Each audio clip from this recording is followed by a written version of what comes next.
அனைவருக்கும் வணக்கம் நண்பர்களே. ஒரு மனிதனுக்கு தூக்கம் எவ்வளோ முக்கியம்ன்ற சொல்லப்போனா, தூக்கம் தான் உங்களுடைய உடல் ஆரோக்கியம். தூக்கம் தான் உங்களுடைய பணம். தூக்கம் தான் உங்களுடைய மகிழ்ச்சி, நிம்மதி. ஏன்னா யாரெல்லாம் நிம்மதியா ஆழ்ந்து தூங்குறாங்களோ, அவங்களுக்கு இந்த ப்ராப்ளமே இருக்காது. பொறுமையா இருப்பாங்க, சரியான முடிவு எடுப்பாங்க. ஒரு விஷயத்த எடுத்தாங்கன்னா ஃபுல்லா கான்சன்ட்ரேஷன் பண்ணி முடிச்சுருவாங்க. சிந்தனை தவறுதல் நடக்காது. நிறைய அச்சீவ்மெண்ட் பண்ணுவாங்க. அவங்க கொஞ்ச நேரம் தூங்குனா கூட அந்த ஆழ்ந்த தூக்கத்துக்கு போயிட்டாங்கன்னா, கண்டிப்பா அவங்க வெற்றியாளரா இருப்பாங்க. நீங்க வேணா நல்லா ஒரு சக்ஸஸ்ஃபுல்லா இருக்கிறவங்கள பார்த்தீங்கன்னு சொன்னா, அவங்களுக்கு நல்ல அந்த தூக்கம் டிஸ்டர்பன்ஸ் ஆகாம பார்த்துப்பாங்க. தூக்கம் டிஸ்டர்பன்ஸ் ஆகுறவங்களுக்கு முதல்ல வர்றது நெகட்டிவ் தாட்ஸ், பயம், கவலை,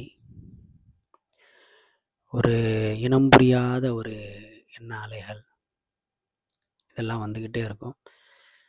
ம அது உடம்புல எப்படி காமிக்கும்னு பார்த்தீங்கன்னு சொன்னா, உடல் சூடாகுறது, முடி கொட்டுறது, காதில் இரைச்சல் வராமல் இருக்கிறது. நைட்டு தூங்கும்போது குறிப்பாக சொல்லப்போனால் இந்த 11 to 3 இந்த நேரங்களில் அடிக்கடி முழிப்பு யூரின் போகிறது, இந்த மாதிரி விஷயங்கள்லாம் அவங்களுக்கு உடம்புல காமிக்கும். இதெல்லாம் எங்கெங்கே பாதிப்புன்னா கிட்னி, லிவரு, கால் பிளாடர், அப்புறம் செரிமான கோளாறுகள் இந்த மாதிரி வரும். அப்புறம் நெஞ்செரிச்சல். ஸோ தூக்கம் என்பது ரொம்ப ரொம்ப முக்கியமான ஒன்று.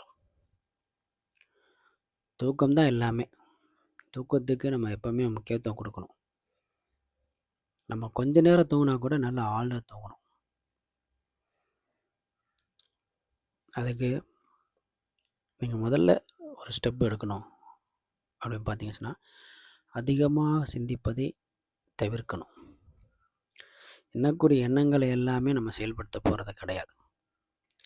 அதே மாதிரி என்ன செய்ய போகிறோமோ அது சம்மந்தப்பட்ட எண்ணங்கள் ஓட்டங்களை கொண்டு வரணும்.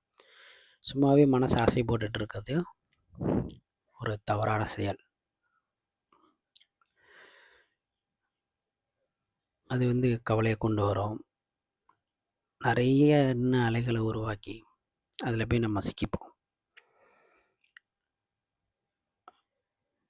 மெடிடேஷன் கண்டிப்பாக பண்ணணும்.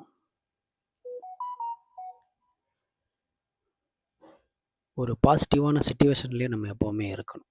முடிந்த அளவிற்கு பாசிட்டிவாக பேசக்கூடிய மனிதர்கள், பாசிட்டிவாக இருக்கக்கூடிய இடங்கள், இல்லை பாசிட்டிவான விஷயங்களை கேட்குறது, படிக்கிறது, அந்த மாதிரி போனோம்னு சொன்னால் கண்டிப்பாக இதுலேருந்து மெல்ல மெல்ல விடுதலை ஆகலாம். அப்போ தூக்கம்தான் ஒரு மனிதனுக்கு அடிப்படை. அதை புரியாமல் இன்றைக்கி என்னென்னமோ பண்ணிகிட்ருக்கோம். நான் ஓடுவேன்னு கடைசியில் எல்லாருமே களைச்சி போயிறீங்க. கடைசியில் நோய்வாய்ப்பட்டு மருந்து மாத்திரைன்னு அலையிறீங்க. அப்போ என்னன்னா, எண்ணங்களை சீராக வைத்து கொண்டால் இந்த விஷயங்கள்லேருந்து நீங்கள் தப்பிக்கலாம். அதே போல் இப்போ உள்ள உலகத்தில் அந்த மாதிரி இருக்க முடியறதில்ல பெரும்பாலும். ஏன்னா நம்மளே அமைதியாக இருந்தால் கூட நம்மளை தூண்டும் விதமாக அந்த விளம்பரங்கள்,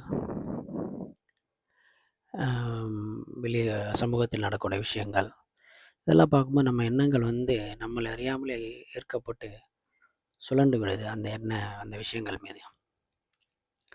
அப்போ நம்ம அப்பப்போ அதுலேருந்து வெளியில் வர்றதற்கு சில பயிற்சிகள், மூச்சு பயிற்சி, யோகா ஏதாவது ஒன்று செஞ்சுக்கிட்டே இருக்கணும். சும்மா இருந்துட்டோம்னு சொன்னால் மனசு அசைப்பட ஆரம்பிச்சிடும். நீங்கள் அப்படியே கொஞ்ச நாள் அப்படியே அப்படியே விட்டுட்டிங்கன்னா அவங்கள அடிமைப்படுத்திடும். ஒரு அதிகமான எண்ணங்கள் வராம இருக்குன்னா, நீங்க வந்து செயல்படுத்தக்கூடிய அதாவது வந்து ஆக்ஷன்ல இறங்கிடணும். ஆக்ஷன்ல இறங்கும்போது உங்களுக்கு வந்து நெறைய எண்ணங்கள் வந்து உருவாகாம தடுக்கப்படும்.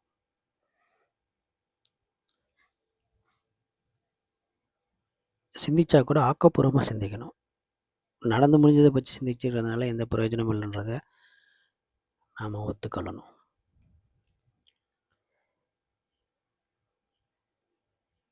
இந்த வீடியோ பிடிச்சிருந்தா நம்ம சேனலை வந்து லைக் பண்ணுங்கள், கமெண்ட் பண்ணுங்கள், ஷேர் பண்ணுங்கள், சப்ஸ்கிரைப் பண்ணுங்கள். நன்றி, வணக்கம்.